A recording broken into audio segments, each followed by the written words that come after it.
नमस्कार दोस्तों, मैं दिलीप कुमार। दोस्तों, बीएसएससी ने जिस तरह से तानाशाही और हिटलरशाही नोटिस जारी किया है, उसके बाद आप सभी को ये अच्छी तरह पता चल जाना चाहिए कि बिहार का जितना भी भर्ती आयोग है, ये सभी अब गुंडागर्दी पे उतर आई है। इससे पहले बीपीएसएससी ने भी इसी तरह का नोटिस जारी किया था और सिपाही भर्ती बोर्ड ने भी एक नोटिस जारी किया था पिछले साल इसी तरह से। तो इस तरह से ये लोग बार बार जो है इस तरह का नोटिस जारी करके छात्र आंदोलन को कुचलने का प्रयास कर रही है ये आयोग, और छात्रों की एकता को बार बार तोड़ने की कोशिश की जा रही है। और ऐसा क्यों हो रहा है, ये सोचने की बात है कि आखिर कोई भी आयोग इस तरह का नोटिस क्यों जारी करती है कि अगर आप आंदोलन करते हैं तो आप पे एफआईआर दर्ज होगा और आपका अभ्यर्थित्व नष्ट कर दिया जाएगा, समाप्त कर दिया जाएगा। आखिर इस तरह का नोटिस आप देखिए बिहार से बाहर क्या किसी आयोग ने जारी किया है आज तक? आप लोग देखिए, मेरी जानकारी में तो नहीं है कि बिहार से बाहर किसी भी आयोग ने, किसी भी भर्ती आयोग ने इस तरह का नोटिस जारी किया हो परीक्षार्थियों के खिलाफ। मेरी जानकारी में नहीं है। आप लोग भी पता कीजिए, अगर हो कहीं तो मुझे भी बताइएगा। नहीं मिलेगा, शायद नहीं मिलेगा। लेकिन बिहार में ही ऐसा क्यों हो रहा है बार बार? ये सिर्फ और सिर्फ इसलिए हो रहा है कि ये जो भर्ती आयोग है जितना भी बिहार का, इन लोग का जो कुकर्म है वो सार्वजनिक न हो जाए, वो जनता के सामने न आ जाए। इस अपने कुकर्म को छुपाने के लिए ये लोग जो है छात्रों को टारगेट करते हैं और छात्रों के खिलाफ ये धमकी भरा नोटिस जारी करते हैं कि छात्र इससे डर जाए और छात्र जो है सो भविष्य में कोई आंदोलन ना करे। आप याद कीजिए कि 11 फरवरी 2021 को ही जब हम लोग आंदोलन करने वाले थे तो उससे पूर्व कितनी बार नोटिस जारी किया गया, पुलिस मुख्यालय के द्वारा, नीतीश सरकार के द्वारा, तो बीपीएसएससी आयोग के द्वारा। तो ये लोग सिर्फ और सिर्फ ऐसा नोटिस जारी इसलिए करते हैं ताकि छात्र डर जाए और छात्र एकजुट ना हो पाए। आप लोग इस बात को अच्छी तरह समझिए। ये जो आयोग है और सरकार है उसकी साजिश को समझिए, ये बहुत जरूरी है। इसलिए मैं ये वीडियो बना रहा हूं कि इस साजिश को समझना जरूरी है। आखिर ऐसा नहीं कि बीएसएससी ने ही पहली बार ऐसा नोटिस जारी किया। इससे पहले दरोगा भर्ती का जो बीपीएसएससी है उसने भी इस तरह का नोटिस जारी किया था। उसमें तो मेरे खिलाफ नोटिस जारी किया था, मेरा नाम, एड्रेस सब कुछ था, और 2 बार नोटिस जारी किया था और अखबारों में भी छपाया था। तो ये सिर्फ और सिर्फ डराने के लिए कहा जाता है। उसमें मीडिया को भी, कोचिंग संचालकों को भी डराया गया था कि कोचिंग संचालकों, मीडिया पे भी कार्रवाई की जाएगी। तो आप खुद सोचिए कि क्या किसी भी भर्ती आयोग को इतना अधिकार है, क्या इतनी हिम्मत है कि मीडिया पे वो कार्रवाई कर सकती है? नहीं है। ये सिर्फ और सिर्फ इसलिए किया जाता है नोटिस जारी ताकि बिहार के छात्र डर जाए, परीक्षार्थी डर जाए और आंदोलन न करे। सिर्फ इतना ही उनका मकसद है। अब देखिए, दैनिक भास्कर ने जब बिहार दरोगा बहाली में धांधली से संबंधित खबरें छापी थी, संजोग या सेटिंग करके जनवरी में, तो दैनिक भास्कर के खिलाफ बीपीएसएससी ने नोटिस जारी किया। दैनिक भास्कर ने कोई जवाब नहीं दिया। बीपीएसएससी ने क्या उखाड़ लिया दैनिक भास्कर का? बताइए, क्या किया बीपीएसएससी ने दैनिक भास्कर को? कुछ नहीं किया। तो सिर्फ ये नोटिस इसलिए जारी किया गया ताकि छात्रों के बीच एक मैसेज जाए कि जो आयोग जो है कानूनी कार्रवाई कर सकता है या फिर छात्रों को जेल भेज। ये सिर्फ डराने के लिए किया जाता है। मैं बार बार ये कह रहा हूं, सिर्फ और सिर्फ ये छात्रों को डराने के लिए और छात्रों की एकता को तोड़ने के लिए किया जाता है और छात्र एकजुट न हो इसके लिए किया जाता है। और ये सरकार और भर्ती आयोग की सोची समझी साजिश है। हम तो खुलेआम चैलेंज कर रहे हैं, जिसको करना है एफआईआर दर्ज करे। दिलीप कुमार तैयार है। दिलीप कुमार का नाम, एड्रेस सब आयोग के पास है, सरकार के पास है, सब कुछ मेरा सब कुछ है उस सब के पास। नाम, एड्रेस जो भी होता है सारा चीज उस सब के पास इंफॉर्मेशन है। जो करना है कर ले, हम तो नहीं डरते हैं, करे। लेकिन ये सिर्फ और सिर्फ इसलिए किया जाता है क्योंकि बिहार के छात्र अब एकजुट होने लगे हैं। आप देखिए ना, इससे आप देखिए खुद कि 1-2 साल पहले तक आप देखिए किसी भी भर्ती आयोग ने इस तरह का नोटिस जारी किया है क्या? शायद आपको नहीं मिलेगा। लेकिन क्यों अब हर आयोग इस तरह का नोटिस जारी कर रही है? सिपाही भर्ती हो, चाहे बिहार दरोगा बहाली का हो या फिर बीपीएससी का हो या फिर बीएसएससी का हो, ये सिर्फ और सिर्फ छात्रों की एकता को तोड़ने के लिए किया जाता है। और बीएसएससी के अध्यक्ष और सचिव को हम खुलेआम ये बात कह रहे हैं कि आप छात्रों की बातों को मान लीजिए, उनकी जो मांग है उसको मानिए। अगर आप ऐसा नहीं करते हैं, छात्रों के साथ न्याय नहीं करते हैं, तो भविष्य में एक बहुत बड़ा आंदोलन होगा जिसकी आग की लपटें सबसे ज्यादा आप पे पड़ेगी। एक बड़ा बवंडर आएगा बिहार में, तूफान आएगा छात्र आंदोलन के रूप में, जिस तूफान में सबसे पहले बीएसएससी के सचिव और अध्यक्ष उड़ेंगे।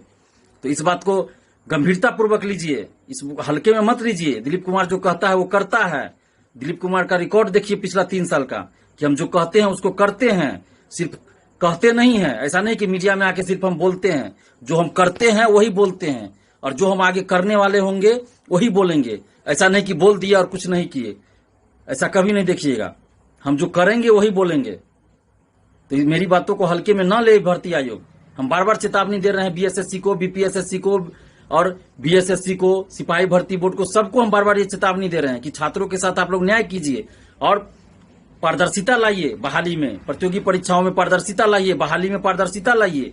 और जब तक आप पारदर्शिता नहीं लाइएगा तो आप लोग का पीछा हम छोड़ने वाले नहीं हैं। पारदर्शिता बिहार में लाना सबसे बड़ी जरूरत है, क्योंकि छात्रों के साथ लगातार अन्याय हो रहा है, शोषण हो रहा है। तो बीएसएससी के सचिव और अध्यक्ष महोदय, ये प्रथम इंटर स्तरीय जो बहाली है इसको जल्द पूरा कीजिए। और जो छात्रों की मांग है कि 2 से 2.5 गुना ज्यादा परीक्षार्थियों को काउंसलिंग में बुलाना है, उसकी मांग को मानिए, छात्रों की बात को मानिए आप। और एक भी सीट खाली नहीं रहनी चाहिए। हम अभी कह रहे हैं कि एक भी सीट अगर खाली रह गई इस वैकेंसी में तो फिर ऐसा आंदोलन हम करेंगे बीएसएससी के सचिव और अध्यक्ष की सोचने पे मजबूर हो जाएंगे कि कहां भागे कहां जाएं। इनको इस्तीफा देने के लिए मजबूर कर देंगे हम बार बार कह रहे हैं, हम हल्के में मत लीजिए। और बिहार के सभी छात्र छात्राओं से भी हम अपील कर रहे हैं कि हम बार बार कह रहे हैं आप लोगों से कि आप लोग एकजुट होइए। जब तक एकजुट नहीं होइएगा तब तक इसी तरह भर्ती आयोग जो है और सरकार मनमानी करेगी और तानाशाही रवैया अपनाएगी और छात्रों के साथ अन्याय और शोषण करेगी। तो प्लीज आप लोग एकजुट होइए। बार बार हम कह रहे हैं, इस बात को आप लोग नहीं अभी भी नहीं समझ रहे। आप खुद सोचिए कि बीएसएससी प्रथम इंटर स्तरीय बहाली में 50,000 स्टूडेंट्स हैं, लेकिन जब आंदोलन होता है तो कितने लोग आते हैं? आप खुद सोचिए कितने लोग वहां रहते हैं। और उसमें भी 2-4 लोग, 5 लोग, 10 लोग बोलते हैं कि दिलीप जी आप नहीं आइए। आप आते हैं तो पुलिस भर देता है, हम लोग को दिक्कत हो जाता है। तो इसलिए हम 31 अगस्त को नहीं गए, लेकिन उससे पहले हम 3 बार गए थे आंदोलन में, और आगे भी जब कहिएगा हम आएंगे। लेकिन पहले एकजुट होइए। आप लोग खुद सोचिए कि 50,000 में से 500 स्टूडेंट्स भी नहीं आते हैं तो कितने बेशर्मी की बात है। तो आयोग तो मनमानी करेगा ही, सरकार मनमानी करेगी ही। जब आप 50,000 की संख्या में हैं प्रथम इंटर स्तरीय बहाली के छात्र छात्राएं, और उसमें से आप 500 भी नहीं आते हैं तो आयोग और सरकार तो मनमानी करेगी ही। तो आप पहले अपनी कमजोरी को दूर करना है हम लोगों को कि हम लोग एकजुट नहीं है। और हम लोग घर बैठे सोचते हैं कि चलो कोई तो लड़ रहा है ना, कोई लड़ रहा है हमारे लिए, हम घर बैठे रहते। तो इस तरह से नहीं होगा। मैं बार बार कह रहा हूं कि इस तरह से नहीं होगा। बिहार के तमाम छात्र छात्राओं को एकजुट होना पड़ेगा और एकजुट होकर एक साथ आंदोलन करना पड़ेगा, एक साथ सड़क पे उतरना पड़ेगा। और बिहार की धरती क्रांति की धरती है, छात्र आंदोलन की धरती है। इस बात को आप लोग क्यों भूल जाते हैं? आप जेपी आंदोलन को याद कीजिए ना, भारत छोड़ो आंदोलन में बिहार के छात्रों की भूमिका को याद कीजिए, एक बार पढ़िए, उसको देखिए, समझिए उस बात को कि बिहार की धरती क्रांति की धरती है, आंदोलन की धरती है। और आज फिर से एक बार बिहार में छात्र आंदोलन की जरूरत है, क्योंकि बिहार का छात्र आंदोलन सिर्फ बिहार ही नहीं देश को राह दिखाएगा। इससे पहले भी जो बिहार का छात्र आंदोलन हुआ है तो बिहार ही नहीं देश को नई दिशा दिया है, नई राह दिखाया है। तो आगे भी जो बिहार का छात्र आंदोलन होगा वो बिहार को नहीं देश को नई दिशा दिखाएगा, नया राह दिखाएगा। और हम एक बड़े आंदोलन की तैयारी कर रहे हैं। हमने पहले भी कहा था कि जब तक हमारे आंदोलन में संख्या नहीं होगा, सरकार और आयोग हम लोग की बातों को ऐसे नहीं मानेगी, तो हम एक बहुत बड़े आंदोलन की तैयारी कर रहे हैं। और इस आंदोलन में हमें आप सभी का साथ चाहिए। अगर आप लोग सोचिएगा कि चलो कोई लड़ रहा है, दिलीप कुमार लड़ रहा है, बोल रहा है, तो करिए रहा है तो हम क्यों करें, तो ऐसे नहीं होगा। ये दिलीप कुमार का आंदोलन नहीं है, इस बात को भूल जाइए। इस बात को अपने मन से निकाल दीजिए कि दिलीप का आंदोलन है। ये बिहार के छात्रों का आंदोलन है, बिहार के भविष्य का आंदोलन है। तो इसलिए आपको हम या तो हमारा साथ दीजिए, या नहीं तो अगर आप ही लोगों में से कोई करना चाहे तो कीजिए आंदोलन। हम किसी को मना भी नहीं कर रहे हैं, आगे होइए, कीजिए, हम सपोर्ट करेंगे। या फिर अगर हम कर रहे हैं तो हमारा साथ दीजिए। घर बैठे रहिएगा तो कुछ नहीं होगा। तो हम एक बड़े छात्र आंदोलन की तैयारी कर रहे हैं, जिसमें हमारा मकसद है, हमारा टारगेट है 1 लाख से ज्यादा की संख्या में छात्रों के साथ आंदोलन करना। और जिस दिन पटना की सड़क पर 1 लाख से ज्यादा स्टूडेंट उतर जाएगा, उस दिन आप सोच लीजिए कि क्या होगा। हमारी जो भी मांगे हैं सारी मांगे सरकार को माननी पड़ेगी, क्योंकि हमारी एक भी मांग गलत नहीं है, गैर कानूनी नहीं है। हमारी सभी मांगे जायज है, सही है। और हमारी मांग क्या है कि छात्रों के साथ अन्याय न हो, शोषण न हो, प्रतियोगी परीक्षाओं में धांधली न हो, पेपर लीक न हो, पारदर्शिता लाई जाए। और पारदर्शिता लाने के लिए ओएमआर शीट का कार्बन कॉपी, क्वेश्चन बुकलेट दिया जाए, आंसर की जारी किया जाए, और रिजल्ट प्रकाशन के साथ ही कटऑफ के साथ साथ सभी परीक्षार्थियों का मार्क्स प्रकाशित किया जाए। और अभी जो बीएसएससी इंटर स्तरीय का चल रहा है वो 7 साल पहले की वैकेंसी, इसको जल्द पूरा किया जाए। और छात्रों की जो मांग है कि सीट से 2.5 गुना या 2 गुना, 2 से 2.5 गुना, अब 2 से 2.5 गुना परीक्षार्थियों को काउंसलिंग के लिए बुलाइए। तो इन सारी मांगों को माननी पड़ेगी सरकार को और आयोग को। और ये किसी एक भर्ती आयोग की बात नहीं है, बिहार के सभी भर्ती आयोग तानाशाही रवैया अपना रहे हैं। तो हम लोग को एकजुट होना पड़ेगा, चाहे आप बीएसएससी के अभ्यर्थी हो, दरोगा के अभ्यर्थी हो, सिपाही भर्ती के अभ्यर्थी हो, या बीपीएससी के अभ्यर्थी हो, या अमीन बहाली, शिक्षक बहाली, जो भी हो, सभी छात्र छात्राओं को एकजुट होना पड़ेगा, तभी कुछ हो पाएगा। नहीं तो फिर इसी तरह ये आयोग और सरकार मनमानी करती रहेगी और हम सबको इसी तरह झेलते रहना पड़ेगा।